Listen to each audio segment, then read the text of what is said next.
Godmorgen og velkommen tilbage til Godmorgen Danmark, hvor du lige om lidt kan møde en kvinde, der kan vi godt sige har været igennem lidt mere end de fleste. Maj Nielsen, hun blev dødsdømt af lægerne i Danmark på grund af sin kræftsygdom, sendt hjem som terminal patient. Så tog hun sin skæbne i sin egen hånd, tog til Tyskland, blev opereret og erklæret for kræftfri. Det har taget hende 6 år at få Region Syddanmark til at give tilsagn om at betale for den operation. Ja, lige om lidt kan du høre Majs historie, så kan du også møde sundhedsminister Nick Hækkerup. Vi spørger ham, om vi som danskere kan være sikre på, at vi i Danmark får den bedste behandling, hvis for eksempel vi bliver alvorligt syge af kræft. Ja. I 6 år har Maj Nielsen kæmpet mod Region Syddanmark for at få regionen til at betale for den kræftoperation, som hun selv sørgede for at få i Tyskland. De danske læger de havde nemlig erklæret hende for uhelbredeligt kræftsyg, men operationen gjorde Maj kræftfri. Nu bøjer regionen sig og betaler. Godmorgen og velkommen, Maj. Du har været igennem mere, end de fleste mennesker bliver budt på et liv, og alt det har du været igennem på 6 år. Siden 2008 har du kæmpet for at få Region Syddanmark til at indrømme, at de faktisk begik en fejl, da du blev sendt hjem med beskeden om, at du var uhelbredeligt syg af kræft. Du havde 3-12 måneder at leve i. Nu sidder du her. Hvordan vil du beskrive det forløb, du har været igennem? Det har været forfærdeligt. En ting, det var at overleve sin kræftsygdom og finde vejen til Tyskland, og det var nålen i en høstak, jeg fandt. Det var helt tilfældigt.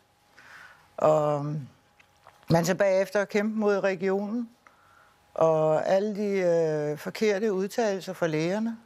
Det er det, der har gjort, at det har taget så lang tid. Hvordan har det påvirket dit hverdagsliv, at du har haft den her kamp, efter du er blevet erklæret rask? Når jeg er selvstændig og handler med ægte tæpper over i Esbjerg, og det har selvfølgelig gået ud over min forretning, fordi jeg vil tro, at jeg har brugt mere end 1,5 års arbejde i tid på at tilbagevise alle de forkerte oplysninger, som er blevet sagt. Det har været noget af en papirkrig, og vi taler altså mange penge. Vi taler om op mod 300.000 kroner her. Jeg betalte helt præcis 280.000 for at blive opereret. Lad os lige prøve at skrue tiden en lille smule tilbage. Du havde fået konstateret kræft i leveren, og på Odense Universitetshospital, der vurderede de altså, at du ikke kunne blive opereret.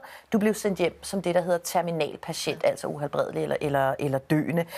Hvad var svaret, når du spurgte, om der var andre, der ville kunne operere på dig? Svaret det var, at jeg vil lige korrigere, fordi de forsøgte faktisk, de har sat mig i udsigt, at de kunne operere mig, og de forsøgte også at operere mig og skære mig op. Så det var først, da jeg var tilbage fra opvågning, jeg fik at vide, at de ikke kunne alligevel. Men et par dage efter, da lægen havde tid til at tale med mig, der spurgte jeg, om ikke der var nogen andre steder i verden, hvor de kunne hjælpe mig. Og så fik jeg et helt klart svar, at når de på Odense Universitetshospital ikke kunne operere mig, var der ikke nogen i verden, der kunne gøre det. Du valgte jo at rejse til Tyskland. Hvorfor stolede du ikke på de danske lægers ord? Det var ren overlevelse. Jeg var kun 52, og jeg synes ikke, at jeg skulle dø, når jeg var 52. Så du ville simpelthen ikke finde dig i den besked, du havde fået at vide? Mulighederne, de skulle i hvert fald undersøges. Det kan jeg godt forstå. Den reddede jo dit liv, som bekendt, den her operation, som du fik i Tyskland. Men siden begyndte altså en ny og årelang kamp mod Region Syddanmark for at få dækket dine udgifter. Hvorfor nægtede de? Jeg ved, du blev præsenteret for flere forskellige argumenter gennem de år, der er gået. Du har en hel kuffert med dokumenter fra den her sag. Hvorfor nægtede de? Den første gang, hvor de nægtede, der sagde de, at det var en eksperimentel operation. Det tilbagekaldte de så senere hen og sagde, at det var det ikke alligevel, og det beklagede de. Og så spurgte de jo lægerne, der havde forsøgt at operere mig, som de faglige udtalelser, om det var okay, at jeg ikke skulle opereres, og de sagde, at det skulle jeg ikke. Og på et dialogmøde, jeg havde over på Odense Universitetshospital, der fik jeg opererende læge til at sige, at det var ifølge deres standard, at jeg ikke skulle opereres. Hvordan oplevede du alle de her forskellige argumenter og afvisninger? Jamen, det var meget frustrerende, og specielt også på det dialogmøde, jeg sad derovre.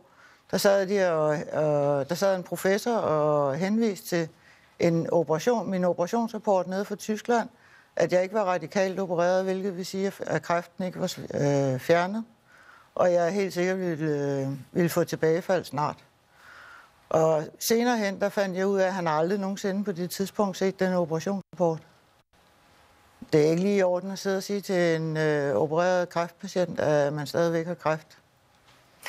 Region Syddanmark, de er ikke helt stolte af den her sag i dag. De har jo accepteret at betale for din operation. Vi har talt med dem. Prøv lige at høre, hvad de siger i dag. Vi er altid kede af, hvis det, man har, hvis den proces, vi har haft omkring en given patient, den ikke har været den rigtige. Og det må vi så konstatere i den her sag, at det har den ikke. Og så betaler vi selvfølgelig. De betaler selvfølgelig. Du har ikke fået pengene endnu, men nu har du det på lyd, og jeg ved, du også har det på papir. Det tog 6 år og mere end 2.000 af 4 ark. Vi har bare et par af dine sagsmapper liggende her. Hvordan er det, Maj, efter så mange år, at få de her indrømmelser? Jamen, det var rigtig dejligt. Jeg var jo så i den heldige situation, at jeg selv havde pengene til at rejse ned og blive opereret. Alle dem, der ikke har pengene, de dør. Så enkelt er det. Og i et velfærdssamfund som Danmark, hvor vi bruger så mange penge på sundhed, der er det bare ikke i orden. Og hvis man rent økonomisk så tager det, så jeg har snakket med masser af patienter, jeg har også hjulpet masser af patienter til udlandet, som er blevet opereret med succes. Og det er simpelthen, det er bare ikke i orden af Danmark, de ikke henviser dem. Og jeg vil sige, rent økonomisk, jeg har snakket med en patient, hun blev opereret 4 gange over på Odense Universitetshospital, og så døde hun efter den 4. operation, hvor ikke man gjorde noget. Og hvis vi går op i penge, det havde været meget billigere at sende hende hen til nogle specialister, som kunne operere hende med det samme, så hun kunne komme tilbage på arbejdsmarkedet, blive en god skatteyder. Kræftens Bekæmpelse, de er jo også ude at kritisere det her forløb, du har været igennem i meget skarpe vendinger. Hvor meget tillid har du til sundhedsvæsenet i dag? Hvis jeg bliver syg igen, så er jeg ikke i tvivl om, at jeg vil vælge at få en second opinion i udlandet. Vil du have mig? Den her snak, vi to har haft, den har vores sundhedsminister jo altså været vidne til. Han står herovre med Morten Ræsen, og jeg er sikker på, at især den her sidste udmelding, den vil han gerne have lov til at svare på. Ja, Nick Hækkerup, godmorgen og velkommen. Tak. Du er sundhedsordfører her i landet, eller sundhedsminister her i landet, og du har stået og hørt med på Maj Nielsens historie her. Hvad er din reaktion på det her forløb?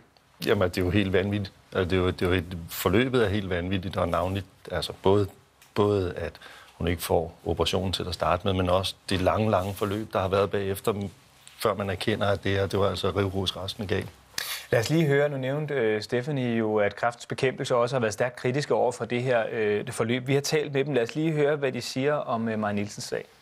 Jeg bliver faktisk meget ked af det, og også meget ærgerlig over, at man træffer en forkert beslutning på hospitalet i Odense, og så holder fast i en forkert afgørelse så lang tid, og at man bliver nødt til at drive Maj Nielsen ud i et så langt forløb, som hun har været igennem her.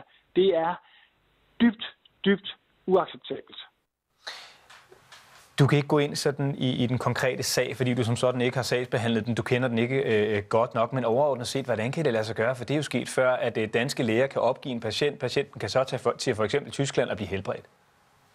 Hvordan kan det lade sig gøre? Jamen, det er jo heller ikke godt nok, og derfor skal vi selvfølgelig også sikre, at lægerne herhjemme er dygtige nok, og vi har procedurer, som sikrer, at lægerne i Odense og lægerne på Rigshospitalet osv. har den kompetence, som skal til for at kunne vurdere sagerne og sikre, at der finder den behandling sted, som der skal finde sted. Men nu kan man jo høre Maj Nielsen her, at hun fik at vide på Odense Universitetshospital, prøv at hvis ikke du kan få en behandling her hos os, så kan du ikke få den andre steder i verden. Og det siger hun så nu, det tror hun ikke på, hvis hun får det at vide næste gang. Hun vil altid have en second opinion i udlandet. Kan du forstå det?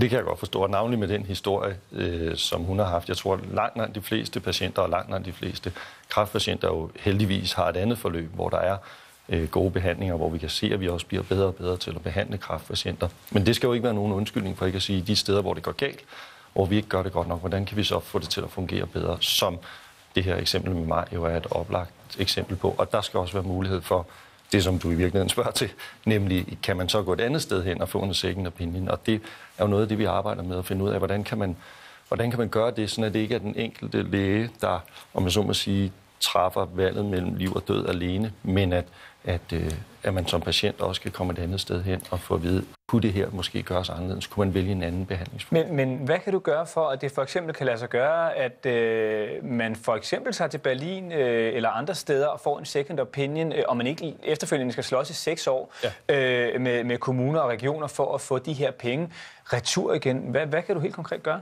Jamen, det jeg først og fremmest skal gøre, er jo ikke at sikre, at man kan tage til Berlin. Det, som jeg først og fremmest skal gøre, det er at sikre, at vores eget kræftbehandling fungerer bedre. Ikke? Og derfor har vi også sat rigtig mange penge af til de kommende år til at gøre kræftbehandlingen bedre. Ligesom vi jo hele tiden er i dialog med Kræftens Bekæmpelse med alle andre om, hvordan sikrer vi, at vi bliver bedre til at behandle kræft. For selvom det er gået fremad, så kan vi stadig gøre meget. Og hvad er det, vi kan gøre? Noget af det, hvor vi for alvor kan blive bedre, det er, hvis vi kan komme ind og opdage kræften tidligere, altså tidligere få tjekket folk og få grebet ind tidligere, sådan at kræften ikke når at udvikle sig så langt, som det gør i dag. Ja, fordi det fungerer jo så åbenlyst, i hvert fald ikke i alle tilfælde godt nok herhjemme. Nu siger du det her med, at I har afsat rigtig mange penge de næste år. I 2015 er det, så vidt jeg husker, 190 millioner til forbedret kræftbehandling. Det lyder som sådan ikke er særlig meget. Altså Venstre, de mener jo også, at det beløb er for lavt, og det skal i hvert fald fordobles, så der faktisk er brug for en helt ny kræftpakke for at løse nogle af de her problemer, som vi hører her. Hvad siger du til det? Jamen, for mig er det ikke afgørende, om vi kalder det en kræftpakke, eller om vi kalder det en pakke cornflakes. For mig er det afgørende, at vi får gjort noget ved kræften. Og men er 190 millioner på et år nok til at gøre noget ved det her problem? Og det er jo ikke 190 alene, det er jo 190 oven i det, vi gør i forvejen. Så det her det er 190 millioner til at gøre nye ting. Et beløb, som i øvrigt er stigende over de kommende år, så det ender på 380 millioner kroner. Som vil betyde, at vi vil kunne have bedre kapacitet til at scanne og opdage, er der noget i vejen. Som vil betyde, at vi kan sige til de praktiserende læger, hvis du overhovedet er i tvivl om, hvad det her måtte være, så send patienten ind på hospitalet, så vi kan få lavet scanninger. Kunne man gøre det bedre? Det kan man da helt sikkert, men vi kæmper for, at vores behandling bliver så god som overhovedet muligt. Ja, og kræftområdet har jo her til sidst, Nick Hækkerup, været et stort indsatsområde, både for den tidligere regering, men også for jer i den nuværende regering. Og det helt essentielle, det er jo vi som borgers tiltro til behandlingssystemet. Kan du garantere mig, at hvis jeg bliver alvorligt syg, for eksempel af kræft, ligesom Maj Nielsen, at så kan jeg få den bedste behandling i verden, som vi sagde på Odense Universitetshospital her i Danmark, og ikke behøver at tage til Tyskland for at få den? At den garanti kan jeg ikke give, men jeg kan sige det sådan, hvis det var mig selv, der blev syg, eller en af mine børn, der blev syge, så vil jeg personligt være tryg ved, at det danske sundhedsvæsen kan give den behandling, som skal til. Så som jeg hører dig, hvis jeg kan jo ikke garantere mod fejl. Altså. Skal sætte 2 streger under. Du kan ikke garantere mod fejl. Selvfølgelig kan du ikke det. Det er der ikke nogen, der kan. Du mener, at den her sag, den selvfølgelig er uacceptabel, og med de penge, I har sat af på blandt andet finansloven i forhold til næste år, er godt på vej til at løse problemet. Forhåbentlig, ja. Tak fordi du kom, Nick Hækkerup. Selv tak.